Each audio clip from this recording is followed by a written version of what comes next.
Guys, get ready for this because I'll bet you probably haven't seen a truck like this. This is an Econoline semi-truck, but I have the owner and the builder over here, Jonathan. Jonathan, what up, dude? Hey, nice to meet you. Nice to meet you, man. So you own a shipping company, right? Yeah, my company originally started in Granbury, Texas. You know, I built this whole truck pretty much underneath a shade tree.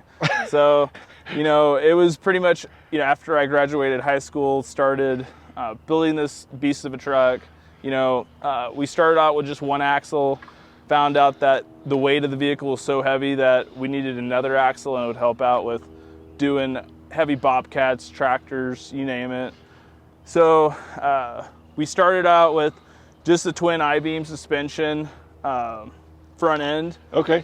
And with this, we actually pulled it off of a junkyard F350 Superduty dually.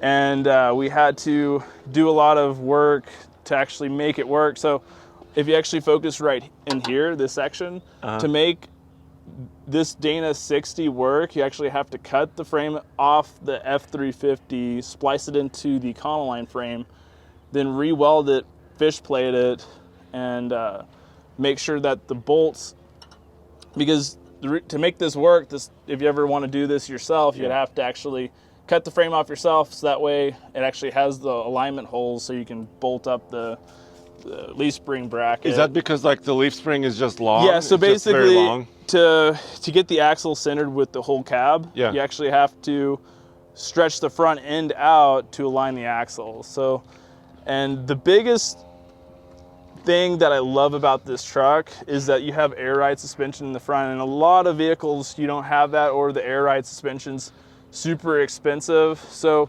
you can just put any rear airbags and convert it to the front with, you know, a little bit of redneck ingenuity, like, you know, and then you just weld it up, and you might have to make your custom brackets, but that's pretty much with that. We got Foss shocks and sweet. So you started with the Econoline van body, and I don't know much about Chateau. So Chateau originally started back in the 1960s, or I think a little bit later, but this is the top of the line van back in the day. You couldn't get any more high class than Chateau. So this is the high-end semi. Yeah, high-end Econoline, yeah. So then you chopped a lot of the body, right? Yeah, of so the van. It was a full-size cargo van. Yeah. Or passenger van. We chopped it up, chopped it to where I wanted it, and we just put a plate on it, left the welds have that Frankenstein look to it. Yeah, and I'm assuming this doesn't open. Yeah, it doesn't. I wish it opened, but unfortunately it's closed. Can we look inside a little bit too? Oh, of course, yeah, open it up. Oh, okay, tell me about the doghouse. So your center, and we'll talk about the power plant in a minute. Yeah, so the doghouse panel, what's so cool about the doghouse is that you can actually open it up in the center, and, you know, to actually make it work, you know, if the turbo ever blows up, you know, it gives you some safety. And then the original equipment that was originally in it was just a fiberglass, and it doesn't really fit that well, leaks a lot. So this is 10 times better. That's steel. Setup. Yeah, that's steel. Yep, 3/16 plate steel. Okay, sweet. So we'll talk about the power plant because it's a 7.3 Power Stroke, right? 7.3 Power Stroke out of a 1997 F250 Power Stroke. Okay. Yep. So let's continue, and then we'll talk about the powertrain. Okay. So let's continue. So you basically had like straight frame rails, right? So when we cut the van and we shortened it, we noticed that, you know, it's all C-channel. So with the C-channel frame, we actually cut it in a certain way where the pieces interlock, so we could actually stretch the frame out to where we could have a little bit longer wheelbase. So that way it's not like a teeter-tot where if you get one heavy object on the back, it's not going to lift up the whole front. So we stretched the frame back, we fish plated it, and then we boxed the frame in front to back, and then ran a 20-foot spine over the top to give it that rigidity that it really needs, so you won't have any cracking or bending or whatever. So the bed, everything that you're seeing is hand built, It was about a 2-year project, a weekend warrior. Uh-huh. So definitely like the ramps, everything down to the wiring and the lights was all done by me. Yeah. Well, you put springs in here. I mean, you really put some thought into this. A lot of thought, Yeah. and I didn't just come with a lot of these ideas by myself. It was looking at other builds, other, getting inspiration from other people, learning more.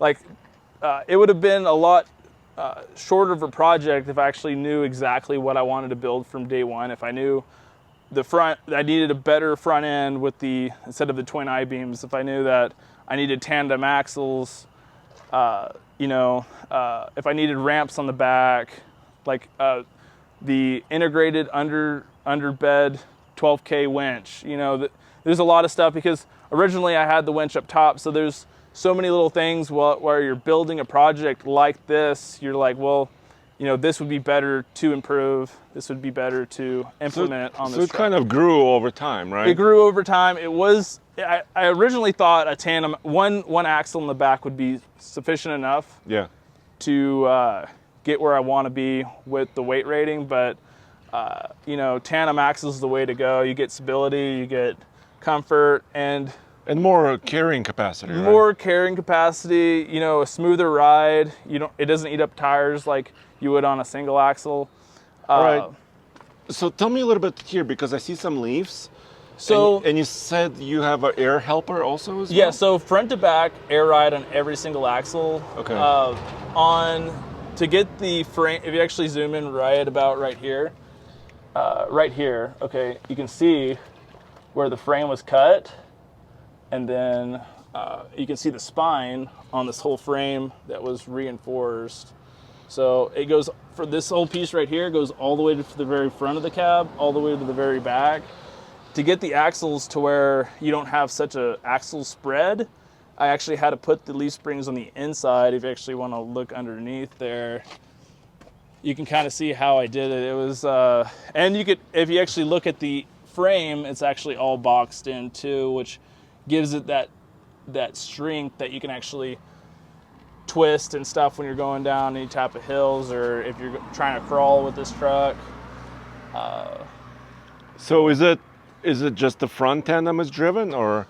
So unfortunately with this truck, I wanted to keep it as simple as possible without having more components that could possibly break. Yeah. So I kept it rear wheel drive. Okay. So we didn't add a transfer case, didn't put a drive shaft going to the front end, just because we wanted it functional. Originally, why I went with the front, like a Dana 60 four-wheel drive axle in the front, is to get that, so the tire wear is straight. It's not going to be towed in, because when you get a lot of weight on a twin I-beam suspension, like a Jeep or Jeeps are and a lot of Fords. A lot of Fords have the twin I-beam suspension. So when you actually overload it with like a load that weighs probably around like 11,000 pounds, you might get some camber with the wheels being at an angle. So you want it to drive down the road straight with the tires, straight. And it definitely took the cake on the functionality. So I've been driving this truck for about 3 years. The only really big issue with this setup right now is the E4OD diesel transmission. Okay. So if anybody wanted to do a build like this, make sure you go with an Allison. Spend that extra money, get it done right, because in the end, you're gonna have problems when you're hauling 15K or more. And this truck empty weighs about 14,000 pounds. Empty. Just the way it sits here. Just the way it sits, about 14,000. And how much weight did you carry, like the most you've ever carried? The most I've ever carried was a load that was 16,000 pounds to Wall Street in New York. On the bed of this? On this bed, yeah. It was all like rebar and stuff, yeah. All right, so we've been pretty much to every state, every town, just about with this truck. You probably see me on the highway, maybe. Yeah. So let's talk about part train. So you've extended this bumper. Yep. Storage. But now, can you pop the hood also? Yeah, of course. So we have a custom intake and hydro boost for the braking. So we don't have any brake boosters. So that was, I kind of want to go back to upgrading while you're building. So when you find out they're like, okay, I need more braking power, you want to go with the hydro boost. So that way it runs off your power steering pump, because it gives you about 75% more boost to the brakes with the hydro boost. And then with this intake, it's a Dawson 66037, and you can get it on riffraff.com. That's where I source a lot of my parts at. They always send it really fast. Never really have any problems with that company. Sweet. But custom intake from I just actually built it myself out of exhaust tubing. So just cut it up, got it to where I could fit it into the 1997 model 7.3, and then made my custom intake for the intercooler? The intercooler, yeah. The intercooler pipes. So that was a kind of a big project to do. And having an intercooler really makes a huge difference. So we got Mishimoto transcooler. You can't really see it, but it's behind there. But it's here. Super big. It's almost as big as the intercooler. So definitely upgrade your transcooler if you're going to be doing a lot of hauling. And having that hood scoop really allows the truck to get a lot of cold air, and it gives it that Frankenstein look. That's what really I'm looking for. So definitely stand out from the crowd with this one. Looks like a mean tow truck, which it is. Yeah. Sweet. So how much, what economy are you getting as far as loaded up, let's say? So loaded, I get about 10 miles a gallon if I'm going up mountains and grades. With like a 15,000 pound load, you're looking at close to maybe 8 or 9, give or take. And it could be lower than that if if you're speeding. There's a lot of variables. Well, yeah, of course, air resistance, all that stuff. But obviously, if you actually get an Allison in a setup like this, you'll have a 6-speed instead of a 4-speed. So definitely upgrade the transmission, and that would really help out with fuel economy and durability. But you've put a lot of miles on this. I mean, how many miles do you think overall? So I've been doing this and driving this truck for about 2.5 years, 3 years now. I probably put at least close to 200,000 miles on it, at least. So just in the past week, I went to Florida and back, and then I'm going back to Florida all in a week and a half. So you figure just in the week and a half, I went 6,000 miles with this truck. So very practical, very trustworthy on the road. I trust this hauling my family around if I wanted to or whatever. Yeah. What kind of maintenance? I mean, you must change a lot of oil and go through a lot of parts, huh? So maintenance, the biggest thing is the engine, transmission, and rear differential, and making sure your carrier bearing's always good. You're just doing a pre-check every morning, just making sure that you don't have transmission fluid leaking. I could go into detail on every how many miles you should change your fluids, but you keep track of all this stuff, right? Yeah, just mentally, I should be writing all of it down, but I kind of am like, okay, well, if 7.3s are notorious for leaking, so if you do have leaking, just add more oil in, and you can kind of go a little bit more miles. But right now, I always do the maintenance on it, and don't really have any leaking. So I would say if you're running synthetic, 10,000 miles. If you're not, probably around 7. But back to the underneath right here, we got a Duraley. It's for the transmission cooler where it's going to the Mishimoto. It's all 1/2-inch lines. And you can get this at any Summit Racing, any parts store, if they could order it in. But you just go to a hydraulic shop, and the biggest thing is don't have it go to the radiator. With having it go to the radiator, when a truck overheats, it could overheat the transmission. So you want to be able to bypass the radiator and have it to where it's direct transcooler to transmission, and make sure you have it's basically a thermostat. So it opens up at a certain temperature, and if the transmission gets cool, it'll drop, it'll open up, and it recirculates through it, so it maintains at a 200 degree I think it's 200 degree, 210. Yeah, that's kind of where you want Yeah, your where you really transmission. want it. Yeah. Yeah. So you get the best fuel economy, because if you don't run one of these, I've actually ran it, and you actually lose fuel economy because the transmission's not running at the proper temperature. So there's so many little things that I could elaborate on, and why you want to implement this on a build. And this truck, even today, it's not 100% done. There's always something you could add to it, or you want to put a transfer case, you can put a transfer case and have this four-wheel drive axle working. It's it has locker hubs on it. It's definitely A work in progress. It's it's not a work in progress. It's more or less like, what do you want to do, and if you want to increase the fuel economy, or if you want to have it to where you want four-wheel drive. It's pretty much it's a blank canvas that you can pretty much do whatever with. And I see. These vans in particularly they're getting harder and harder to find, but if you do find them, a lot of people are either giving them away, scrapping them, and it makes it for a good project for anybody that wants to build I literally built this van, was my dad's carpet cleaning van that he was supporting our family with, and I converted to another business, so carry the lineage on of the van lives of the on. van. Yeah, the van lives on. Yeah. So would you recommend, going with the same engine setup? Yeah. You have a lot of miles. That engine was already kind of used before, right? Correct. Yeah. Yep.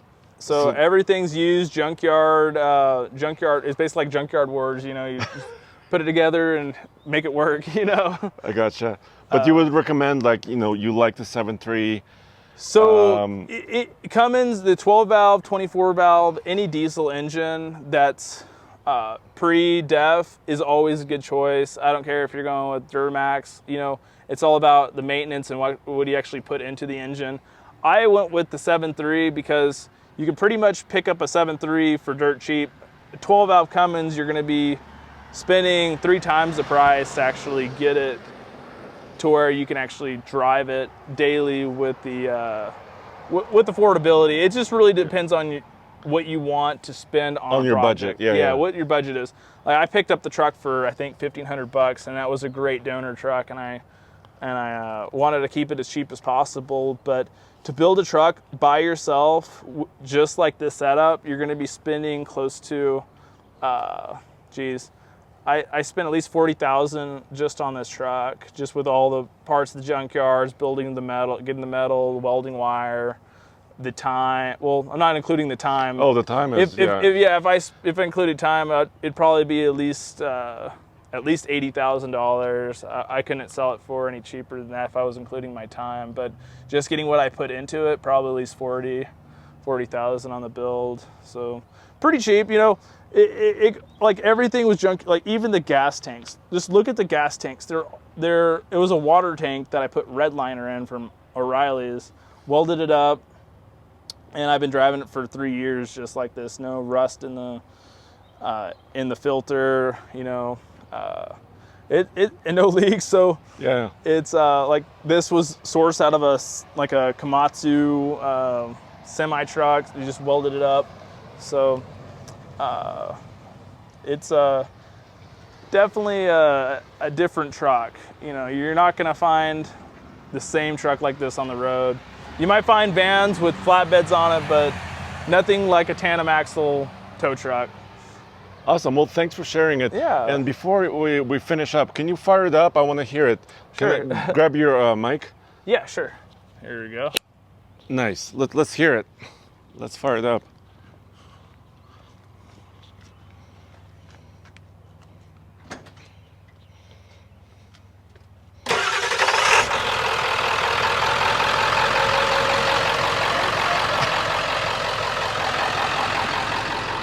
Well, thank you guys. Thanks for joining us. There you have it. It's a very usable, useful truck. I really appreciate it, man. Thank you. If you guys ever want to find me, or if anybody wants to get more information, just let me know on my Instagram, Cox_transport, and you can see other loads and other information on that. So I appreciate it for your time, and thank you. All right, thanks a lot. Thank you.